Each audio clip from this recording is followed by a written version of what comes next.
इस लेक्चर में हम देखेंगे कोलोइड्स क्या होते हैं। तो ये इसको समझने के लिए हमें पार्टिकल्स जो होते हैं केमिस्ट्री में, जो आयन्स होते हैं, एटम्स होते हैं, मॉलिक्यूल्स होते हैं, उनकी साइजेस का अंदाज़ा होना चाहिए हमें। ठीक है, तो आप देखेंगे on the basis of size of solute particles एक मिक्सचर को 3 तरह से क्लासीफाई किया जा सकता है, and those are true solution. So solution जो जिनको लाइक कोलोइड्स को भी हम सॉल्यूशन की तरह बोल सकते हैं, बट यहाँ पे हमने ट्रू सॉल्यूशन लिखा है क्योंकि इनके पार्टिकल्स बड़े छोटे होते हैं। कोलोइड्स के पार्टिकल्स थोड़े से बड़े होते हैं और सस्पेंशन जो होता है उसके पार्टिकल्स काफ़ी ज़्यादा बड़े हो जाते हैं। ठीक है, सो वो साइज रेंज कितना है उसका आइडिया लेते हैं एक बारी। सो ट्रू सॉल्यूशंस में एज यू कैन सी एक छोटा सा पार्टिकल है और उसका साइज बड़ा ही कम है। कोलोइड्स में कुछ पार्टिकल्स एग्रीगेट हो गए, चिपक गए हैं, एंड देन उनका साइज थोड़ा सा बड़ा है, एंड सस्पेंशन में बहुत ही बड़ा साइज है, it's too big. But what is that size? Size कितना है ये? सो ट्रू सॉल्यूशन का एक बहुत ही कॉमन एग्जांपल है NaCl solution. And NaCl solution में जो आयंस होते हैं सोडियम के या क्लोरीन के, वो उन एटम्स जो भी सोडियम और क्लोरीन के जो एटम्स हैं उन्हीं के साइज़ के आसपास होने चाहिए। एक इलेक्ट्रॉन के लेन देन से साइज़ पे बहुत ज़्यादा फ़र्क तो नहीं पड़ेगा। सो ये जो अब ये एक आयन या एक स्मॉल मॉलिक्यूल है ट्रू सॉल्यूशन में, राइट। सो एटम्स के साइजेस लगभग पिकोमीटर्स में होते हैं। आपको आइडिया होगा, जैसे हाइड्रोजन एटम का जो साइज़ है 0.529 एंगस्ट्रॉम है, राइट। जो फर्स्ट रेडियस है उसका शेल का, तो उसी से आइडिया लीजिए थोड़ा। 0.529 एंगस्ट्रॉम, ये नील्स बॉर ने कैलकुलेट किया था तो ऐसा आया था, राइट। तो ये एंगस्ट्रॉम जो है इसको पिकोमीटर में कन्वर्ट कर देते हैं, तो ये 10⁻⁻10 होता है। इसको 10⁻⁻12 में कन्वर्ट करने के लिए 100 से मल्टीप्लाई भी करना पड़ेगा, 52.9 picometre. This is our smallest atom. And इसको अगर हम नैनोमीटर में लिखना चाहें तो हमको 0.0529 नैनोमीटर लिखना पड़ेगा, बिकॉज ये 10⁻⁻10 से पावर -9 करना पड़ेगा। That way you can understand. So nanometre से ज़्यादा अच्छा कंपेरिजन आएगा, बिकॉज नैनोमीटर में यू कैन सी कि 1 नैनोमीटर से काफ़ी छोटा है। बट ये हालांकि सबसे छोटा एटम हमने डिस्कस किया, हाइड्रोजन एटम। बाकी भी एटम्स जो है वो 1 नैनोमीटर से तो छोटे ही होंगे, right. So that we can from that we can get an idea कि साइज़ क्या होगा ट्रू सॉल्यूशन में पार्टिकल्स का। सो ये यहाँ पे एग्जैक्ट साइजेस भी लिखे हुए हैं, if you can see 98 picometre 0.098 nanometre, 181 picometre 0.181 nanometre. So 1 nanometre तक ये नहीं पहुँच पा रही है sizes, right. So particle size जो है वो 1 नैनोमीटर से कम है ट्रू सॉल्यूशंस में। और कोलोइड्स में ये जो साइज़ है वो 1 नैनोमीटर से, यहाँ पे इफ़ यू कैन सी कि लगभग जैसे 100 मॉलिक्यूल 100 इस टाइप के छोटे छोटे पार्टिकल्स जो है वो इकट्ठा हो गए, तो 100 यहाँ पे 100 मल्टीप्लाई करते हैं, यहाँ पे कितना आ जाएगा, ये 18.1 नैनोमीटर है ना। सो लगभग 100 ऐसे पार्टिकल्स अगर जुड़ गए, यहाँ पे देखिए 9.8 नैनोमीटर, तो वो नैनोमेट्रिक रेंज में आ जाएगा, है ना। सो 100 एक जस्ट गेस है, लाइक बॉल पार्क नंबर की लगभग 100 पार्टिकल्स जितने बड़ा होगा, 100 गुना ज़्यादा बड़ा होगा इसका पार्टिकल ट्रू सॉल्यूशन से, तो 1 नैनोमीटर से ज़्यादा हो जाएगा। और फिर ये 1000 नैनोमीटर तक हम इसको कोलॉइड रखते हैं। तो अगर कोई ऐसा पूछता है कि अगर पार्टिकल साइज 1 नैनोमीटर तो क्या बोले, कोलॉइड बोले कि ट्रू सॉल्यूशन बोले, तो जैसी आपकी मर्जी। एंड सस्पेंशन में पार्टिकल साइज काफ़ी बड़े हो जाएंगे, 1000 नैनोमीटर से भी बड़े हो जाएंगे। सो वो हो सकता है कि एक किसी क्रिस्टल का बड़ा सा पार्ट हो गया, जो हो सकता है कि आपको आंखों से भी दिख रहा है। जैसे अगर आप पानी में मिट्टी घोलेंगे तो मिट्टी के जो कण हैं वो आपको आंखों से भी दिखते हैं, इतने बड़े होते हैं, तो वो सस्पेंशन है। वो इतने बड़े पार्टिकल्स जो है वो बड़े आसानी से सस्पेंड हो जाएंगे, नीचे बैठ जाएंगे, इसलिए उसको सस्पेंशन बोलते हैं। तो कोलॉइड बड़े इंटरेस्टिंग है, वो सस्पेंड नहीं होते, इनके पार्टिकल्स अभी भी काफ़ी छोटे हैं, कि ऐसा नहीं है कि वो वेट की वजह से जो सस्पेंड हो जाए, ठीक है। सो इस साइज रेंज में ऐसा क्या स्पेशल है? सस्पेंड तो ट्रू सॉल्यूशंस भी सस्पेंड नहीं होते हैं, पर ये कोलोइडल सॉल्यूशंस हमने ये अलग से क्यों बनाया, इतना स्पेशल क्या है इस साइज रेंज में? तो 2 चीज़ें स्पेशल है।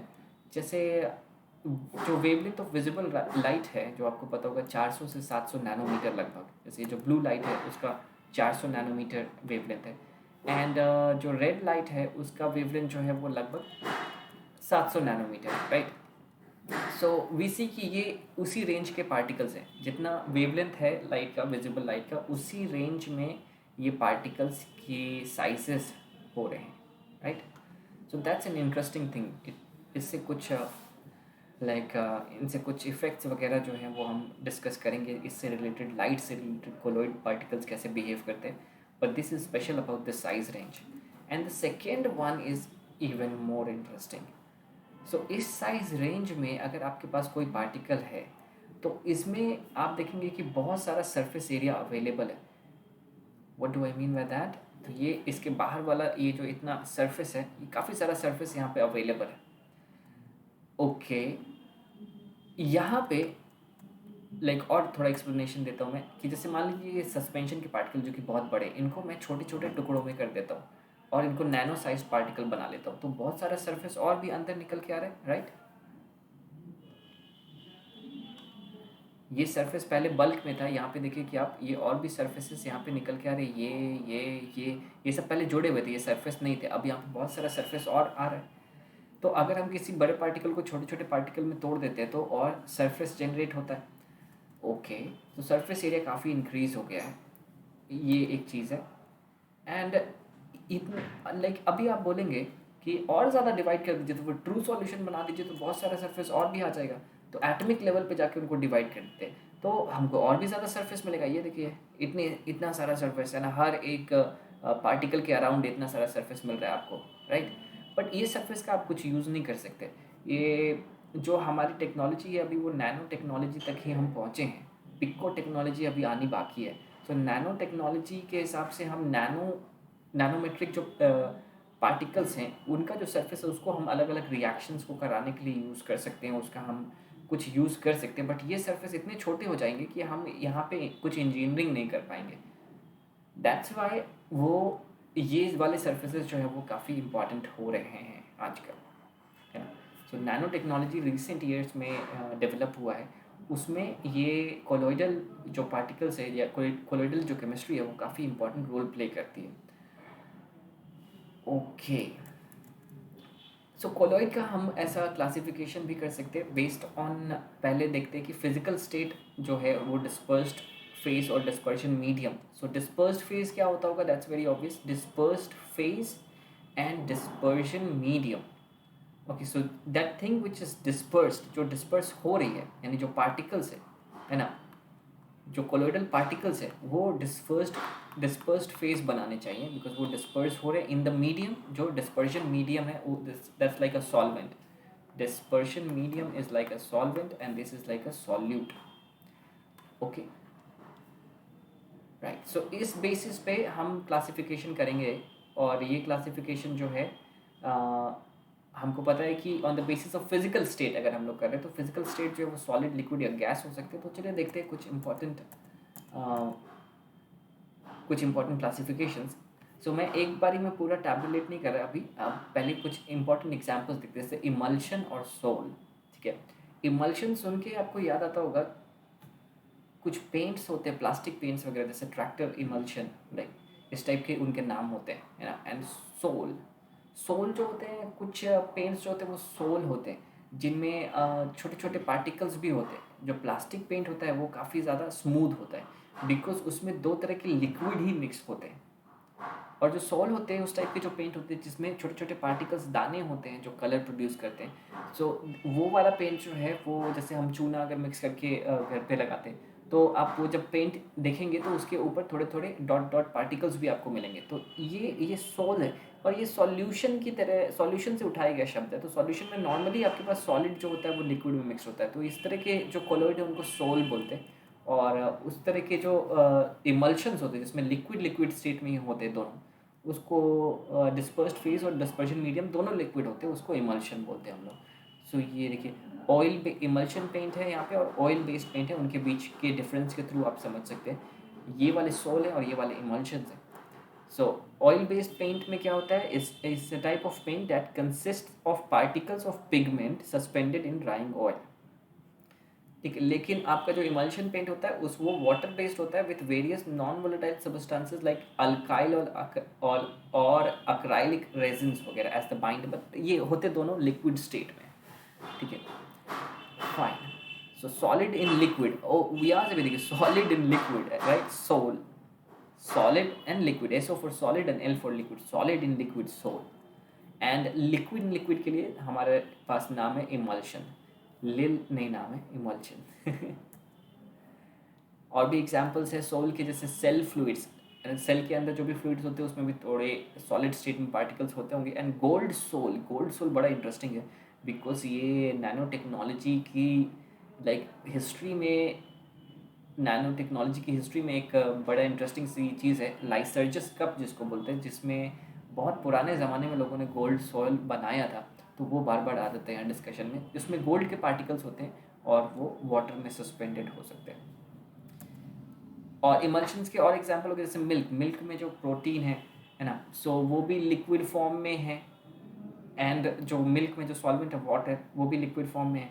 हेयर क्रीम जैसे आप ले रहे, तो हेयर क्रीम आप लगा रहे तो वो उसमें भी वो लिक्विड में ही, लिक्विड में ला के बनाया गया है. तो जो क्रीम है basically which is used for जो भी ये काम करता होगा आपके बालों के साथ, मे बी ये उसको नरिश कर रहा है या things like that. I don't want to propagate any of these things because ये सबके लिए काम नहीं करते.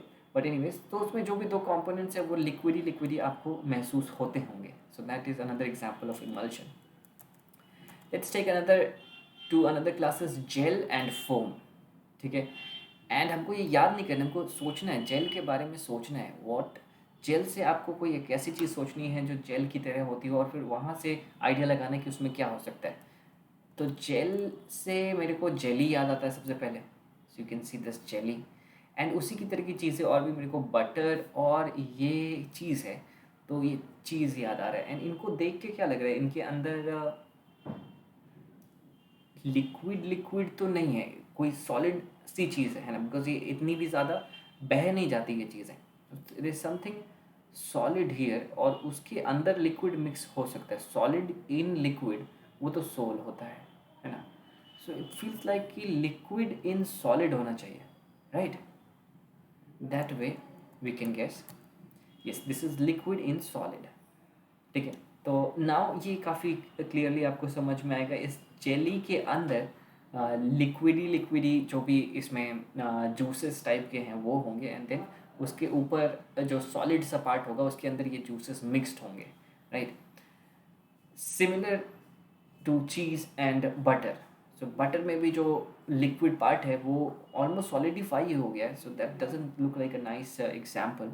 But anyways, jelly is a very nice example. Cheese also it might feel like कि पूरा का पूरा सॉलिड है, बट देन सम लिक्विड, वो जो अगर आप चीज़ को गर्म करेंगे बड़ी आसानी से मेल्ट हो जाता है. तो इट फील्स लाइक कि थोड़ा उधर पे लिक्विडी नेचर भी बचा हुआ है. What about foams. फोम सुनते हुए ही ऐसे ही अगर आपको एक्सपीरियंस है अपने फोम का ही, ऑफ कोर्स या फोम तो आपने देखा होगा, झाग जिसको बोलते हैं. तो वो जैसे ये वाला एग्जांपल काफ़ी अच्छा है. कपड़े धोते वक्त जो झाग बन रहा है, या फिर फोम आप देखेंगे ये आइसक्रीम जब बनाते हैं तो उसके ऊपर ऐसा जो है ये फोम टाइप का होता है, झाग की तरह होता है. एंड देन जो दूध या कॉफ़ी के ऊपर अगर आप उसको मिक्स करते हैं तो जो फोम बनता है, that is also a foam. इसमें तो गैसियस कंपोनेंट है डेफिनेटली, राइट. सॉलिड कंपोनेंट तो कोई नहीं लग रहा. लिक्विड और गैस के साथ ही चीज़ें हो रही हैं. एंड इट फील्स लाइक कि लिक्विड के अंदर गैस है, राइट. लिक्विड के अंदर गैस है, gas in liquid, right. So whipped cream था ये, इसका एग्जांपल दिया मैंने. Soap lather and then froth जिसको बोलते हैं, जो झाग बनता है चाय वगैरह या कॉफ़ी के ऊपर, froth. Gas in liquid, right. तो इसमें लिक्विड के अंदर गैस है. फाइन, 4 क्लासेस हो गए हमारे. ठीक है. ये 4 मैंने पहले डिस्कस कर दिए. एंड उसमें से जेल था, फोम, और क्या किया हमने, इमल्शन और सोल. ठीक है. ये अगर आपको इतने ध्यान है तो बाकी क्लासेस आपको बड़े आसानी से समझ में आ जाएंगे. सो नाउ लेट्स टेक कि ये आपका लिक्विड है जो डिस्पर्शन मीडियम है, इसमें डिस्पर्स्ड फेस डालते हैं, लेट्स से सॉलिड. तो solid in liquid, this is sol, right. ये हमने डिस्कस किया. How about liquid in liquid, ये भी हमने डिस्कस किया, this is emulsion. How about gas in liquid, ये भी हमने डिस्कस कर लिया. गैस जो है वो लिक्विड के अंदर, so it becomes foam. Now let's come to solid. Solid के अंदर हमने लिक्विड डाल दिया, ये हमने डिस्कस किया, दिस वाज जेल. सॉलिड के अंदर हमने सॉलिड डाल दिया। सो ऐसा भी हम कर सकते हैं, दो सॉलिड जैसे अलॉयस बनाते हैं हम, है ना। तो पार्टिकल साइज़ को थोड़ा सा ध्यान में रखना पड़ेगा, कोलोइडल रेंज में है अगर आप वैसे बना रहे हैं तो सॉलिड एंड सॉलिड अलॉयस आप बना सकते हैं। उसको टेक्निकली क्या नाम देंगे, तो ये सोल से सॉलिड सोल बोल देते हैं। सोल से, sol is a very common word, उसको सॉल्यूशन से डिराइव्ड है ये, एंड देन यहाँ पे सॉलिड सोल बोल देंगे in many text books. And अगर गैस, इन इसका एग्जांपल भी यहाँ पे दे रहा हूँ मैं, some coloured glasses and gem stones. अच्छा, ग्लासेस जो कलर्ड ग्लासेस होते हैं वो ग्लास भी सॉलिड होता है, उसके अंदर जो पिगमेंट्स होते हैं वो भी सॉलिड होते हैं, है ना। तो उस टाइप से जेम स्टोन्स भी, right. And then gas in solid is also very interesting. इसका कुछ नाम हो सकता है, गैस इन सॉलिड। किसी सॉलिड के अंदर हमने गैस भर दी है। सो इट्स लाइक, अगर आपने फोम देखा होगा, बट नहीं, फोम तो हमने वो पीछे देखा जो फ्रॉथ वगैरह होता है। बट एक और जो फोम होता है, मैं उसकी बात करूँ, जो जैसे सोफ़ा होता है हमारा, सोफ़े में जो फोम यूज़ होता है उसको भी तो फोम ही बोलते हैं हम, है ना। सो उसमें बहुत सारे पोर्स होते हैं जिसमें हवा होती है, और ये फोम पे अगर आप बैठते हैं तो फिर ये दब जाता है। तो वैसे सॉलिड के अंदर ही गैस भरी हुई है, काइंड ऑफ। पार्टिकल साइज़ बहुत बड़े हैं यहाँ पे हालांकि, बट उसको और हम इंजीनियर कर सकते हैं, we can think like that. There is one another example. ये नहाते वक्त कुछ लोग प्यूमाइस स्टोन यूज़ करते हैं, वो भी प्यूमाइस स्टोन एडियो को साफ़ करने के लिए, that could also be considered as solid के अंदर गैस, बिकॉज वो पत्थर होता है, उस पत्थर के अंदर ये उस पत्थर के अंदर वो होते हैं, पोर्स होते हैं। सो इसका लोकल वर्जन हो गया जो नारियल के छिलके हम लोग ले लेते हैं। नारियल जब हम छीलते हैं तो उसका जो छिलका होता है उसको हम अपनी बॉडी को साफ़ करने के लिए यूज़ कर सकते हैं। उसमें भी तो वैसे ही, बिकॉज नारियल के छिलकों में आपके पास फाइबर्स है, फाइबर्स के बीच में हवा भरी हुई है। बट ये सब कोलोइडल रेंज की बातें नहीं है, बट वहाँ से इंस्पिरेशन लेके हम सोच सकते हैं कि वैसी चीज़ें होनी चाहिए। उनका नाम क्या होना चाहिए, कोई कॉमन नेम तो मेरे कोई सॉलिड सोल ही बोल दिया है। Okay, that's fine. सो इसको भी सॉलिड सोल ही बोल दे रहे हैं, बिकॉज फोम नाम मैं लेना चाह रहा था, बट देन फोम यहाँ पे यूज़ हो गया था। So this is according to NCERT. So solid sol ही लिखा है, तो सॉलिड सोल ही के साथ चलते हैं। जैसे यहाँ पे फोम रबर भी इन्होंने लिखा है इसका एग्जाम्पल, बट फोम हमने गैस इन लिक्विड के लिए यूज़ कर लिया पहले, तो सॉलिड सोल ही बोल दिया। प्यूमाइस स्टोन का ये इमेज है, देखिए, ये एरिया साफ करने के लिए यूज़ कर रहे हैं pumice stone, right. And foam rubber. How about gas? Gas के अंदर अगर हमने सॉलिड डाल दिया, वाओ, गैस के अंदर सॉलिड फंसी हुई है, what could be anything which is like that. Gas के अंदर solid,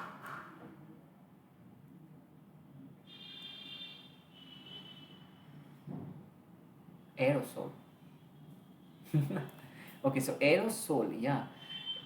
Okay, then this is a sol, but इसमें गैस के अंदर सॉलिड डाला हुआ है, तो एरोसोल नाम बोल दिया। एंड इसके एग्जाम्पल हम सोच सकते हैं, अभी ये नाम देखते मेरे को याद आ रहा है, जो फॉग होता है, जो मिस्ट होता है ना, जो कुहासा होता है जिसको हम लोग बोलते हैं, वो सारी चीज़ें इसके अंदर आनी चाहिए, right. Smoke, dust, yes yes yes.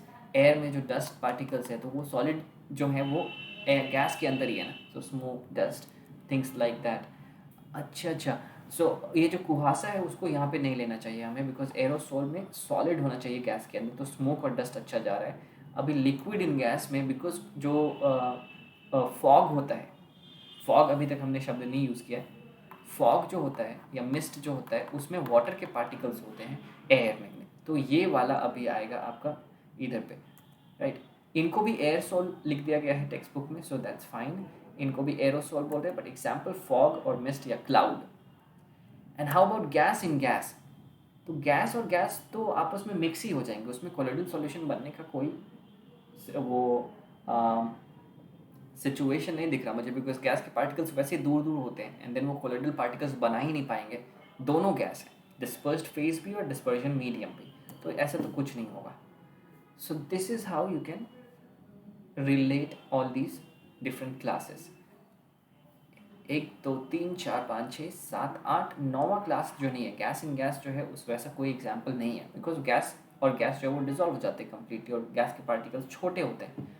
Right. बहुत ही बड़े पार्टिकल अगर होगा तो वो सॉलिड या लिक्विड स्टेट में होगा। नॉर्मली गैस के जो मॉलिक्यूल्स होते हैं वो छोटे छोटे होते हैं, right. Okay, then we have a classification on the basis of nature of interaction between dispersed phase and dispersion medium. So जो solute particles है या solvent particles है वो आपस में एक दूसरे को पसंद करते कि नहीं करते, उसके basis पे दूसरा classification है, and that is lyophilic colloids and lyophobic. So philic का मतलब आपको पता ही होगा, phile is love and phobia is like fear. So lyophilic मतलब लायो का मतलब ऐसे सॉल्वेंट है यहाँ पे, तो सॉल्वेंट को पसंद करने वाला, ऑफ कोर्स आपस में पसंद करते हैं पार्टिकल्स एक दूसरे को, तो लायोफिलिक कोलॉइड्स हो जाएंगे।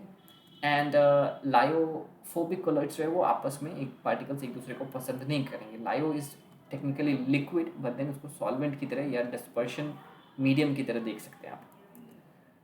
ओके, सो अट्रैक्शन का यहाँ पे प्रॉब्लम है। ये वाले जो लायोफिलिक कोलॉइड्स होंगे वो काफ़ी स्टेबल होने चाहिए, देर क्वाइट स्टेबल, एंड उनको ईजिली कोएगुलेट नहीं कर सकते। This is a new word but very important. Coagulate मतलब होता है कि कोई भी कोलॉइड जो है वो उसके पार्टिकल्स जो है वो चिपक चिपक के और सस्पेंड हो गए, तो कोएगुलेट कर गए, ठीक है, जुड़ गए और वो सस्पेंड हो गए। सो बिकॉज ये लिक्विड, ये इनके बीच में इंटरेक्शन अच्छा है तो वो कोएगुलेट नहीं होना चाहिए। कोएगुलेट होने के लिए वो एक दूसरे को अगर ये जो पार्टिकल्स है कोलॉइड के वो सॉल्वेंट को पसंद नहीं करते तो फिर वो चिपक जाते हैं आपस में और वो कोएगुलेट होते हैं, right. So then you have, ये आसानी से कोएगुलेट नहीं होंगे और वो जो हैं वो जो सोल्स हैं कोलॉइड्स हैं लायोफोबिक कोलॉइड्स, वो आसानी से कोएगुलेट हो सकते हैं, तो उनको स्टेबलाइज करना पड़ेगा आपको, उनको बचा के रखना पड़ेगा, ठीक है। सो इनको रिवर्सिबल सोल्स भी बोल सकते हैं आप, बिकॉज ये जब कोएगुलेट कर गए तो आप इनको आसानी से फिर से बना सकते हैं। मान लीजिए टाइम के साथ साथ वो कोएगुलेट कर गए समहाउ, देन आप उसको वापस से वो कोलॉइड जो है वो तैयार कर सकते हैं। Once separated the colloid can be reconstructed easily by simple mixing, बस आपको मिक्स करना है एंड वो कोलॉइड वापस बन जाएगा और ये इरिवर्सिबल सोल्स हो गए। एक बार सेपरेट हो गया तो फिर बनाना बहुत मुश्किल होगा, ठीक है, can not be reconstructed easily लिखा हुआ है, तो बहुत ही मुश्किल होगा फिर से उनको बनाना। एग्जाम्पल्स लायोफिलिक कोलॉइड के और लायोफोबिक कोलॉइड के, so let's think about lyophilic colloids में एग्जाम्पल वी कैन टेक गम या स्टार्च। सो ये जो गम होता है which is like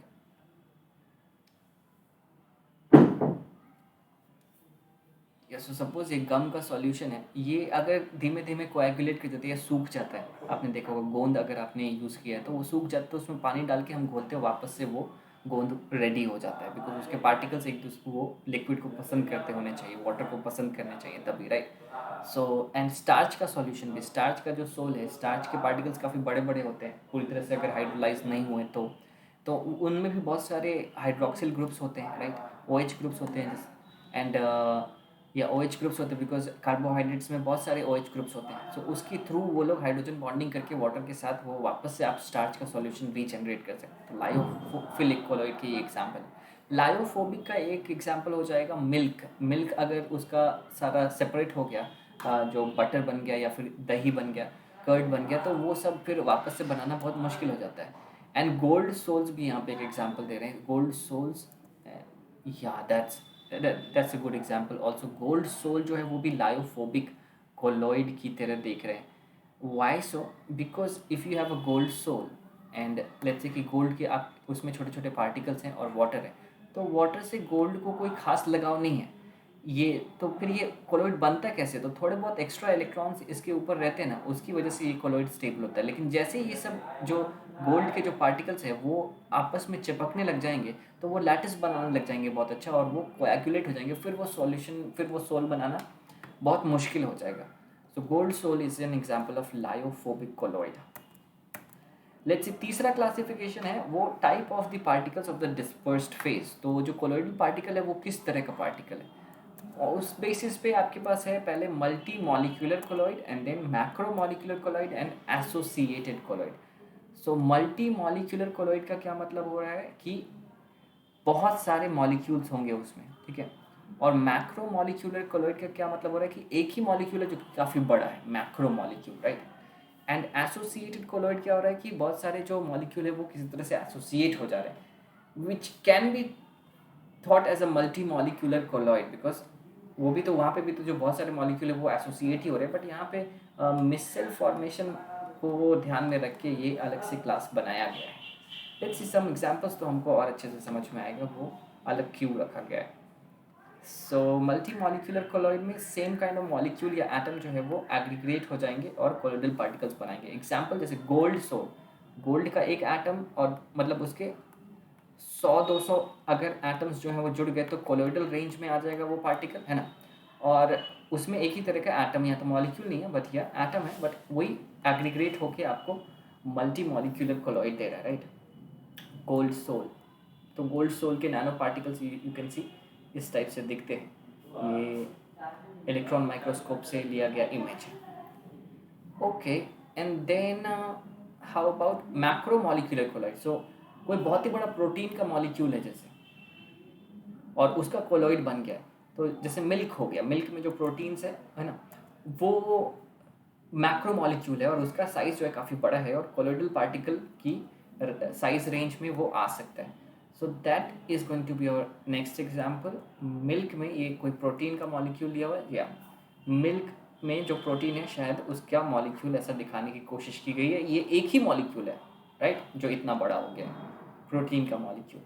okay, and associated colloids में क्या हो रहा है कि वो स्मॉलर पार्टिकल जो है वो मिसल की तरह, micelle is a very important term in surface chemistry, and वो क्या होता है उसके बारे में हम डिस्कशन करेंगे ऑफ कोर्स. सो अभी जस्ट यू कैन सी कि ये बहुत सारे, ये एक पार्टिकल है ऐसा जिसमें ये आयनिक पार्ट है और ये हाइड्रोफोबिक पार्ट है, तो ये वाटर लविंग पार्ट है. और ये अल्काइल ग्रुप जैसे होते बहुत सारे ना, कार्बन चेन है, तो उनको तो वाटर से पसंद नहीं, लगाव नहीं है इतना. तो ये आपका हाइड्रोफोबिक पार्ट है और ये वाटर लविंग पार्ट है, हाइड्रोफिलिक पार्ट है. Hydrophilic is this one and this part is hydrophobic. तो ये क्या करते हैं कि इनको वैसे तो कोई टेंडेंसी नहीं आपस में रहने की, लेकिन बहुत सारे अगर ये आसपास आ गए तो इनके जो हाइड्रोफोबिक पार्ट है वो सब एक साथ आ जाएंगे, और जो हाइड्रोफिलिक पार्ट है वो वाटर की तरफ, वाटर के मॉलिक्यूल्स जैसे यहाँ पे है तो वाटर के मॉलिक्यूल्स के साइड जो है वो हाइड्रोफिलिक पार्ट्स जो हैं वो चले जाएंगे, और ये बहुत ही खूबसूरत शेप्स लेते हैं 3 डायमेंशंस में, और इनको मिसल्स बोलते हैं. तो ये मिसल्स या माइसेल भी बोलते हैं कुछ लोग, आई थिंक माइसेल बोलना ज़्यादा सही रहेगा. तो माइसेल जो है, माइसेल फॉर्मेशन होता है यहाँ पे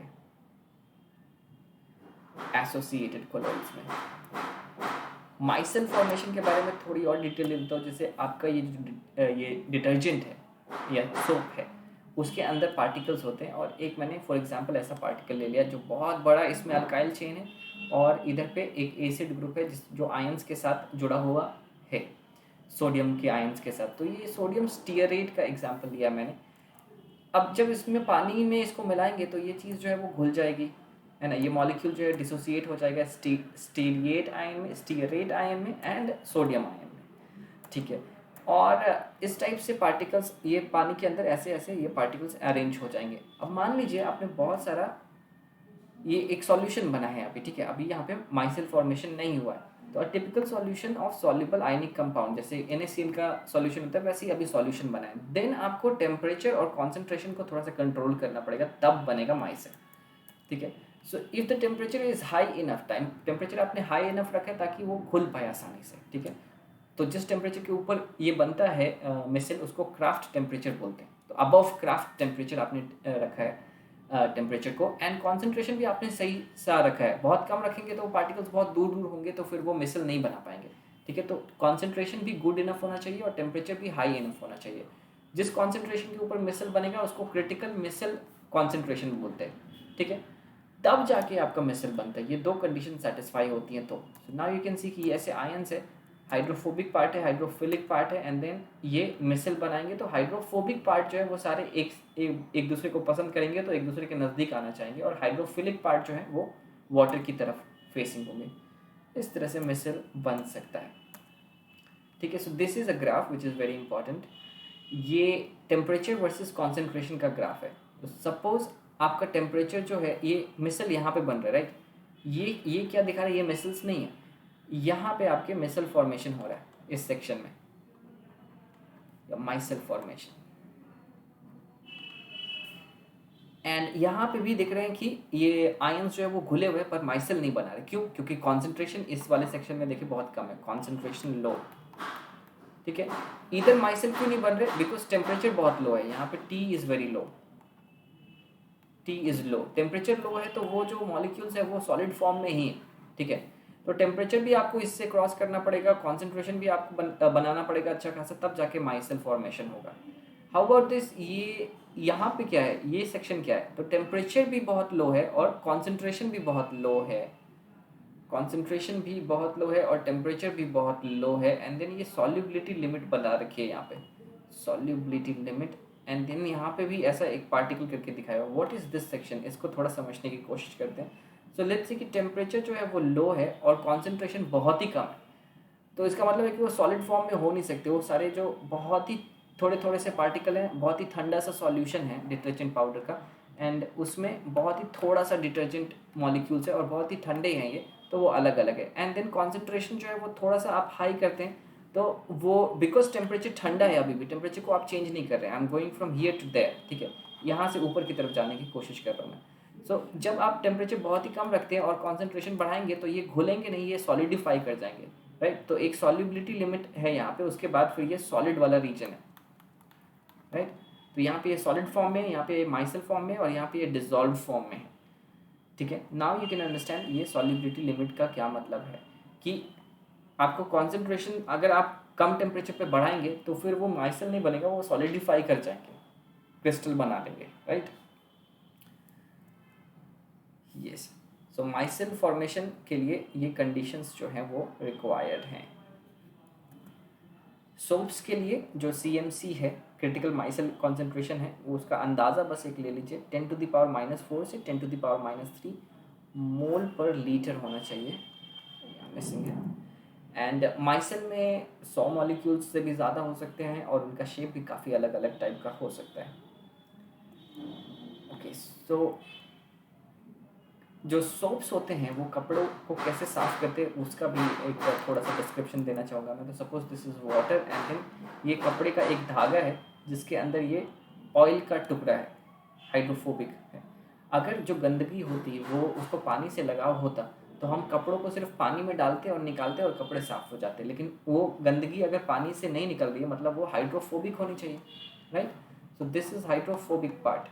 ये जो डर्ट है आपका वो हाइड्रोफोबिक है, तभी आप उसको साफ नहीं कर पा रहे सिर्फ पानी से। Now you take soap,